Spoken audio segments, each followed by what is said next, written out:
नमस्कार। Ananya study classes में आप सभी का बहुत बहुत स्वागत है। आज हम लोग पढ़ेंगे हिंदी साहित्य का मॉक टेस्ट 4। इससे पहले हम लोगों ने मॉक टेस्ट 3 तक कर लिया है। इसमें महत्वपूर्ण प्रश्न लिए गए हैं, तो शुरू से अंत तक वीडियो में बने रहिए। वीडियो को लाइक कर दीजिए और चैनल को सब्सक्राइब कर लीजिए। तो चलिए शुरू करते हैं आज का क्वेश्चन। प्रश्न नंबर 1, हिंदी की लिपि कहलाती है रोमन, देवनागरी, ब्राह्मी या गुरमुखी। तो हिंदी की लिपि देवनागरी कहलाती है। इसका आंसर हो जाएगा ऑप्शन बी। अगला प्रश्न है, बघेली बोली का क्षेत्र है रीवा, इंदौर, रायपुर, भोपाल। तो इसका आंसर हो जाएगा ए, रीवा। तीसरा प्रश्न है, रामचरितमानस लिखी गई है ब्रजभाषा, अवधी भाषा, संस्कृत या खड़ी बोली। तो रामचरितमानस अवधी भाषा में लिखा गया है। इसका आंसर हो जाएगा ऑप्शन बी। अगला प्रश्न है, कवि कुल कल्पतरु किसकी रचना है? कवि कुल कल्पतरु किसकी रचना है? मोस्ट इंपॉर्टेंट रचना है। कुल कुलपति, चिंतामणि, त्रिपाठी, मतिराम या देव। तो इसका आंसर हो जाएगा बी, चिंतामणि। अगला प्रश्न है, सूरसागर किस भाषा में लिखा गया है? ब्रजभाषा, अवधी भाषा, बुंदेली भाषा या भोजपुरी भाषा। तो इसका आंसर हो जाएगा ए, ब्रजभाषा। सूरसागर ब्रजभाषा में लिखा गया है और सूरसागर के लेखक जो हैं सूरदास जी हैं। अगला प्रश्न, बिहारी किस काल के कवि हैं? ए, आदिकाल, बी, रीतिकाल, सी, आधुनिक काल, डी, भक्तिकाल। तो इसका आंसर हो जाएगा बी, रीतिकाल के कवि हैं। क्वेश्चन 7, कबीर की भाषा कहलाती है ए, सदुक्कड़ी, बी, अवधी, सी, ब्रज, डी, खड़ी बोली। तो इसका आंसर हो जाएगा ए, सदुक्कड़ी भाषा। कबीर दास की भाषा सदुक्कड़ी भाषा कहलाती है। सदुक्कड़ी भाषा किसने कहा है? रामचंद्र शुक्ल ने कहा है। अगला प्रश्न है, रैदास का दूसरा नाम क्या है? रैदास का दूसरा नाम है हरिदास, रविंद्रदास, रविदास या दादू।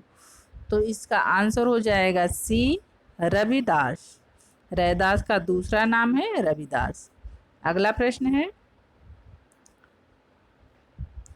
आचार्य रामचंद्र शुक्ल के अनुसार भक्ति काल का समय है ए, संवत 1050 से 1375, संवत 1375 से 1700, संवत 1700 से 1900, संवत 1900 से अब तक। तो रामचंद्र शुक्ल के अनुसार भक्ति काल का समय संवत 1375 से संवत 1700 तक माना जाता है। अगला प्रश्न है, कबीर को प्रवर्तक माना जाता है ए, सगुण संप्रदाय, बी, पुष्टमार्गी संप्रदाय, सी, सखी संप्रदाय, डी, निर्गुण संप्रदाय। तो इसका आंसर हो जाएगा डी, निर्गुण संप्रदाय। अगला प्रश्न है, जायसी किस परंपरा के कवि हैं? ए, प्रेमाख्यान परंपरा, बी, रीति परंपरा, सी, सगुण परंपरा, डी, नाथ परंपरा। तो इसका आंसर हो जाएगा ए, प्रेमाख्यान परंपरा। जायसी प्रेमाख्यान परंपरा के कवि हैं। अगला प्रश्न है, द्विजदेव किस परंपरा के कवि हैं? रीतिबद्ध, रीतिमुक्त, रीति सिद्ध या भक्ति परंपरा। तो इसका आंसर हो जाएगा बी, रीतिमुक्त कवि हैं। द्विजदेव रीतिमुक्त कवि हैं। अगला प्रश्न है, मधुमालती किसकी रचना है? मधुमालती किसकी रचना है? ए कुतुबन, बी मंजन, सी जायसी, डी मुल्ला दाऊद। तो इसका आंसर हो जाएगा बी मंजन। यह बहुत ही मोस्ट इम्पॉर्टेंट रचना है मधुमालती। मधुमालती रचना कई बार परीक्षा में पूछा जाता है। मधुमालती के लेखक कौन है? तो इसके लेखक हैं मंजन। अगला प्रश्न है, दोहा कोश किसकी रचना है? दोहा कोश किसकी रचना है?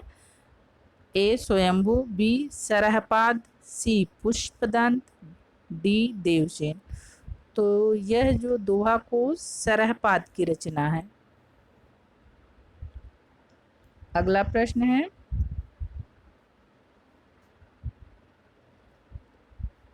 आदिकाल को वीर गाथा काल किसने कहा है?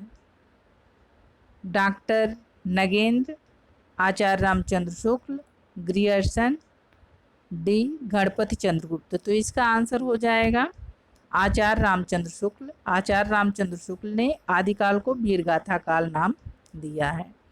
अगला प्रश्न है, गोरख बानी का संपादन किसने किया है? A Acharya Hazari Prasad Dwivedi, B Rahul Sankrityayan, D doctor Pitambar Dutt Barthwal, D Ramchandra Shukla. तो इसका आंसर हो जाएगा सी पीताम्बर दत्त बर्थवाल। अगला प्रश्न है,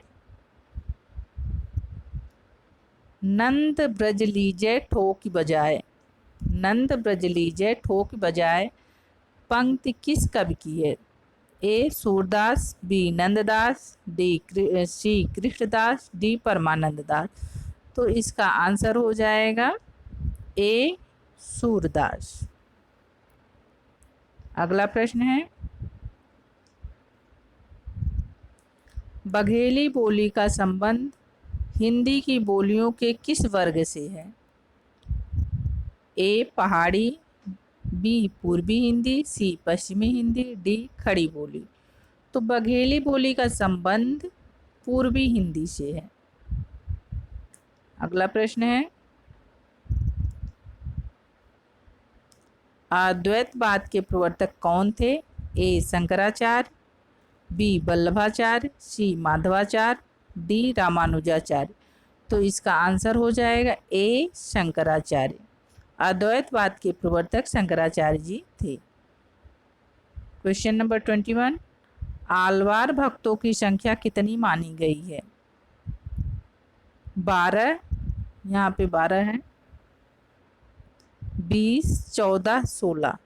तो इसका आंसर हो जाएगा ए 12। आलवार संतों की संख्या 12 मानी गई है। अगला प्रश्न है, प्रभु जी तुम चंदन हम पानी, ये पंक्तियां किसने लिखी है? प्रभु जी तुम चंदन हम पानी, यह पंक्ति किसने लिखी है? ए नामदेव, बी कबीर, सी रैदास, डी दादू दयाल। तो इसका आंसर हो जाएगा रैदास।